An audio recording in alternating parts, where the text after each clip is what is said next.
સૌરાષ્ટ્ર યુનિવર્સિટીમાં પ્રવેશ પરીક્ષા પાસ કરેલ ઉમેદવારોને પીએચડીમાં પ્રવેશ મામલે કોંગ્રેસના વિદ્યાર્થી નેતા રોહિત રાજપૂતની આગેવાનીમાં મોટી સંખ્યામાં વિદ્યાર્થી કાર્યકર્તાઓએ કુલપતિની ઓફિસમાં હલ્લાબોલ કરીને મુખ્ય દ્વાર પર તાળાબંધી કરીને ઉગ્ર વિરોધ દર્શાવ્યો હતો।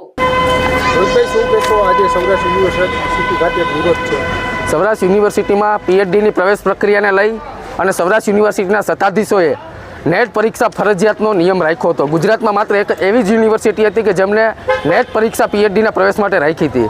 યુનિવર્સિટીના મનગણત નિર્ણયને કારણે માત્ર 80% સીટો ખાલી રહી છે અને માત્ર 20% સીટો ભરાણી છે। માત્ર 55% એડમિશન ભરાતા જે સૌરાષ્ટ્રના અને ગુજરાતના વિદ્યાર્થીઓ છે તેમને પ્રવેશ નહોતો મળવા। એટલે અમે 2 દિવસ અગાઉ કુલપતિ સાહેબને રજૂઆત કરી હતી કે જેમને યુનિવર્સિટીમાં આપણી જ યુનિવર્સિટીમાં પ્રવેશ પરીક્ષા આપેલી છે વિદ્યાર્થીઓને પ્રવેશ આપવો જોઈએ, કારણ કે ખાનગી યુનિવર્સિટીમાં કોઈ ગરીબ પરિવારનો વિદ્યાર્થી પીએચડી કરે તો 5 થી 6 લાખ રૂપિયા જોઈએ।